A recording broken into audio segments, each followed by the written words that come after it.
where you've been? I'm kind of vague about my travels, although I can talk about that for a short time, but I'm truly out searching.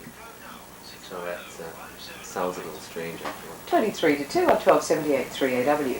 Well, according to Peter Ward in The Australian, extraordinarily high prices for offset lithographic reproductions of paintings and drawings are producing handsome profits for the people that execute them. So handsome indeed that the Print Council of Australia has called for amendments to the Trade Practices Act in order to clear up what it sees as a growing confusion in the public mind over the difference between an original print and a reproduction. The Print Council would like to see legislation passed and enforced in Australia for the protection of artists and for the protection of the public at large.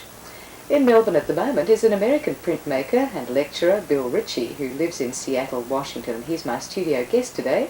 And Bill's going to explain some of the confusions associated with buying a print, and we're going to talk to him too about his work and his travels around the world. Welcome, Bill. Nice to have you with us. Thank you very much. This is your first visit to Australia, I believe. Yes, it is, and I hope to come back again. And what was your original interest in coming here? Oh, I'm traveling around the world to see how other artists feel about printmaking and how they feel about the new technologies of video and computer graphics. I believe you had an added incentive to visit Australia in particular, though. Well, it was a long time ago. One of my great uncles came to Australia. He ran away from home and came to Australia. So Australia has had this meaning of a getaway kind of thing. So you haven't been disappointed so far? Not at all. I'm hoping I can come back and stay longer. Terrific. Well, getting back to prints and reproductions, there does seem to be an awful lot of confusion about this. What is the difference between an original print and a reproduction? Usually a reproduction means that somewhere along the line a photo process has been used. A camera was used to photograph a painting or a drawing, and then the negatives from that were used to make a printing plate. So there's an indirect process going on there, whereas an original print usually means the artist actually made the printing plate. Not a camera, but the artist himself or herself made the printing plate, and then sheets of paper were used directly from those plates, so it's a very direct process.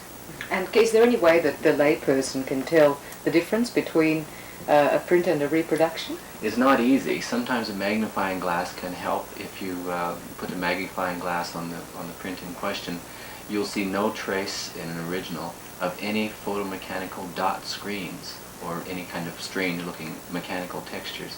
That's not entirely reliable, but a magnifying glass will help a great deal. And what about the texture of the paper itself? Is there any indication there? No, that doesn't help because printers can print on any kind of paper. So if a purchaser sees an advertisement that reads, we'll say it's John Brown, for example, it's not really John Brown, it's a sort of a pseudonym. For example, the John Brown print is reproduced in offset lithography from the original oil painting by John Brown. Each print is individually hand-signed, inscribed, numbered 1 to 500. I'm reading from an advertisement here too, by the way, and dated by the artist John Brown, and also stating that the John Brown print is published as a limited edition of 500 offset lithographic prints, etc., with some investment value. Now, could the person be forgiven if they're not too knowledgeable about the print business for thinking that here's a good little bargain here with some investment value, because some of these prints are sold for about $150, for example? Well, yes. Well, I think to begin with, almost everybody has heard some story about buying a so-called print and having it turn out to be an engraving by Rembrandt or something like that. And so today when you find something in the way of a print, you also might realize that the Rembrandt engraving was worth $300,000, so it is excusable to think you're getting a bargain. But reproductions never achieve those kinds of values. Mainly what the person can be assured of in that situation is that they're buying an autograph. And I don't know if there's a market for autographs in Australia. There probably is, but if I owned an Elvis Presley autograph right now, I know that it's worth about $50 or $60, depending on, the nature of the autograph. Autograph markets are a whole special market in themselves. But when it's an autograph attached to an offset reproduction, then you have to face the fact that if the autograph is worth $150 today, you better hope that it's going to be worth $300 in 10 years. But probably it wouldn't. If you handed it down through the family, I suppose in a couple of 100 years' time it might be worth something as a Yes, curiosity. Yeah, I think it would, provided that the paper didn't rot. many papers today aren't going to last that long. Is there this same sort of confusion in the United States, for example, about reproductions and prints and the investment value of them and the aesthetic value too, to a certain extent? The confusion is still there, but we can, in the United States, we can quote at least 3 national and international boards which have established what is an original. And so any legal court, if the question came up to a lawsuit, I served myself, for example, in a lawsuit involving the definition of what is an original print. And it was very easy to win the case because there are so many resources to quote.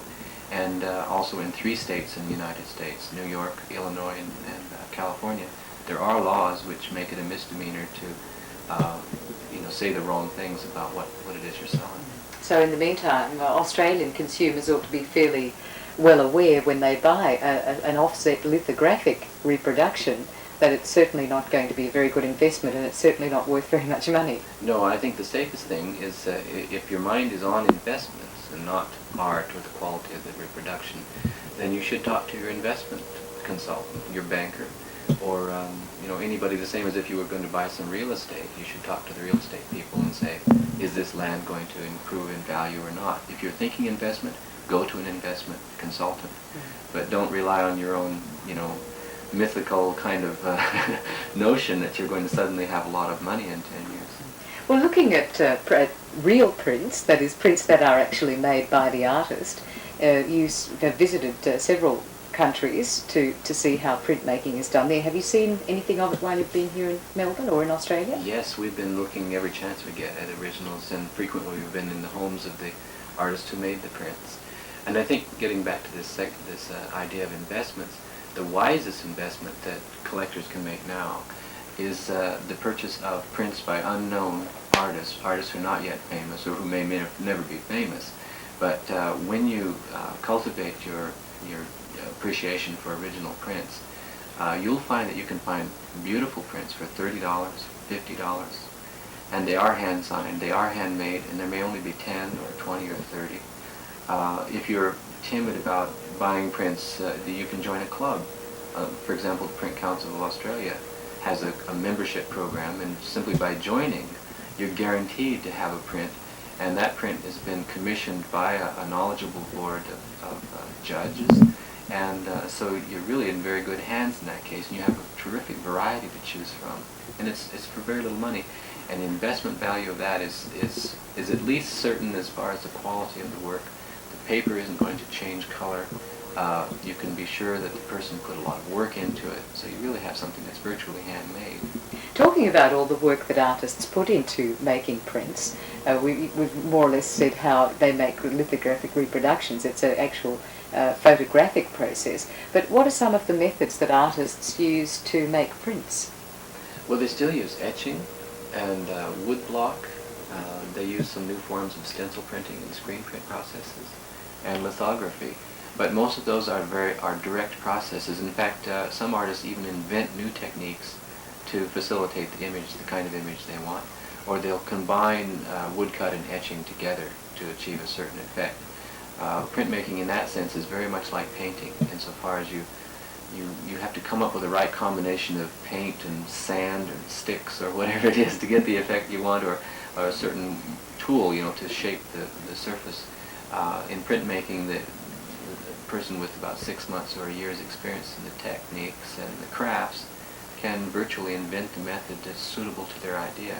And this again makes it more exciting because once they've created a plate by any means, they're able to make several images from it, 3 or 4 or even 40.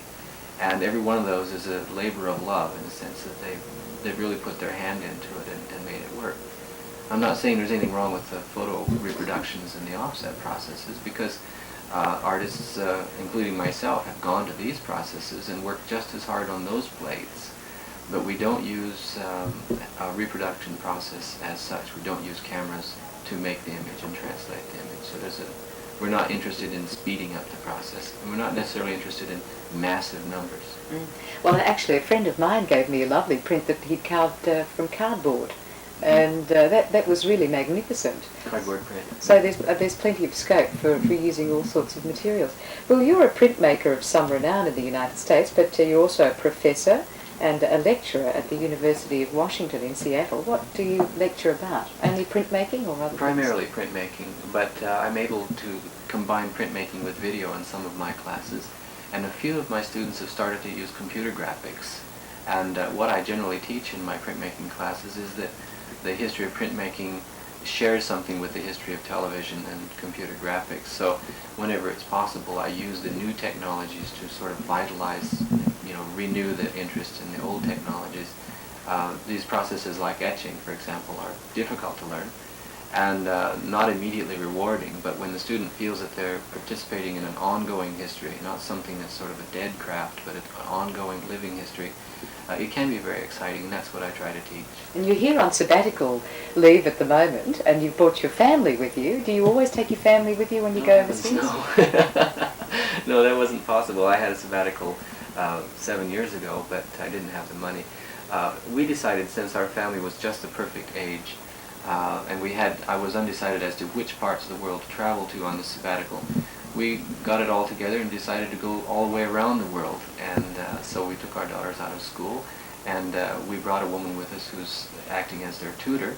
And so this gives my wife, Linda, and I a chance to go around and visit artists. And while the kids are, in fact, right now they're home studying math, I think, at the motel. Well, I'd rather be me than them. I think I was never very good at maths. Bill, it's been lovely to have you with us. Have a marvellous time in Australia. About 5 years.